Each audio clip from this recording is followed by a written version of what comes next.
ইরানের সঙ্গে টানা ১২ দিনের যুদ্ধের পর ইসরায়েল বর্তমানে অস্ত্র ও গোলাবারুদের ঘাটতির মুখে পড়েছে।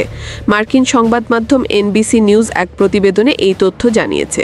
মার্কিন প্রশাসনের অজ্ঞাতনামা ২ কর্মকর্তার বরাত দিয়ে প্রতিবেদনটিতে বলা হয়, ইসরায়েলের অস্ত্রভাণ্ডারে গুরুত্বপূর্ণ সরঞ্জাম ও গোলাবারুদের সংকট দেখা দিয়েছে। এছাড়া আরও ৩ কর্মকর্তার উদ্ধৃতি দিয়ে প্রতিবেদনটিতে বলা হয়, ইসরায়েল এখন গুরুত্বপূর্ণ কিছু অস্ত্রে বিশেষভাবে কমতি অনুভব করছে। এমন সময়ে এই তথ্য সামনে এলো যখন ইসরায়েল ও ইরানের মধ্যে যুদ্ধবিরতি কার্যকর রয়েছে। কাতারের সহায়তায় যুদ্ধবিরতির মধ্যস্থতা করেন যুক্তরাষ্ট্রের প্রেসিডেন্ট ডোনাল্ড ট্রাম্প। যদিও এটি এখনও নাজুক অবস্থায় রয়েছে, তবে রিপোর্ট লেখা পর্যন্ত তা কার্যকর ছিল। ইসরায়েল তাদের অস্ত্র ঘাটতির ব্যাপারে আনুষ্ঠানিক কোনো মন্তব্য করেনি। প্রতি বছর যুক্তরাষ্ট্র ইসরায়েলকে বিলিয়ন ডলারের সামরিক সহায়তা দিয়ে থাকে। ইরানের হামলার সময় ইসরায়েলকে প্রতিরক্ষা সহায়তা দিতে এবং ক্ষেপণাস্ত্র প্রতিহত করতে যুক্তরাষ্ট্র সক্রিয়ভাবে সহায়তা করেছে বলেও এনবিসি জানিয়েছে। গত ১৩ জুন ইরানের বিরুদ্ধে গোপনে পারমাণবিক কর্মসূচি পরিচালনার অভিযোগ তুলে বড় ধরনের সামরিক অভিযান শুরু করে ইসরায়েল। একই দিনে ইরান অপারেশন ট্রু প্রমিস 3 নামে ইসরায়েলের সামরিক স্থাপনাগুলোয় পাল্টা অভিযান শুরু করে। যুক্তরাষ্ট্র ইসরায়েল ইরানের পারমাণবিক কর্মসূচিতে সামরিক উদ্দেশ্য থাকার অভিযোগ আনলেও তেহরান বারবার এটি অস্বীকার করেছে।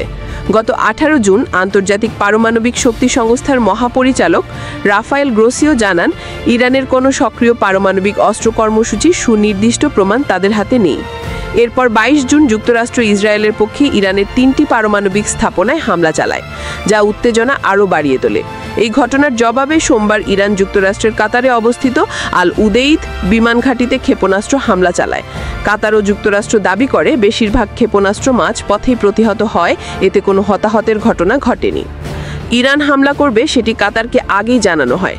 বিষয়টিকে অস্বাভাবিক হিসেবে নেননি বলে জানান ডোনাল্ড ট্রাম্প। একই দিন তিনি যুক্তিসময় রাতে জানান, ইসরায়েল ও ইরান ১২ দিন ধরে চলা যুদ্ধ শেষ করতে একটি যুদ্ধবিরতিতে সম্মত হয়েছে। মঙ্গলবার তিনি জানান, ২ দেশের যুদ্ধবিরতির চুক্তি কার্যকর হয়েছে, কিন্তু চুক্তির বিষয়টি নাকচ করেছে ইরান। দেশটির পররাষ্ট্র দফতর জানিয়েছে, ইসরায়েল আগ্রাসন শুরু করলে সঙ্গে সঙ্গে জবাব দেওয়া হবে। যুদ্ধবিরতি বা এ ধরনের কোনো চুক্তির বিষয়ে স্বীকার করেননি দেশটির সর্বোচ্চ নেতা আয়াতুল্লাহ আলী খামেনিও। তিনি এই বিষয়ে এখন পর্যন্ত কোনো বক্তব্য দেননি। ইসরায়েল যে অস্ত্র ঘাটতিতে ভুগছে তা স্বীকার করেছেন যুক্তরাজ্যের সাবেক সিরিয়া বিষয়ক দূত পিটার ফোর্ডো। তিনি রাশিয়া সংবাদ সংস্থা রিয়া নোভোস্টোকি বলেন, যুদ্ধবিরতিতে কিছু লঙ্ঘন হলেও এটি টিকে থাকার ভালো সম্ভাবনা রয়েছে, কারণ ইসরায়েল বর্তমানে যুদ্ধ চালিয়ে যাওয়ার মতো সামরিক সক্ষমতা ধরে রাখতে পারছে না এবং শান্তির প্রয়োজন তাদেরই বেশি।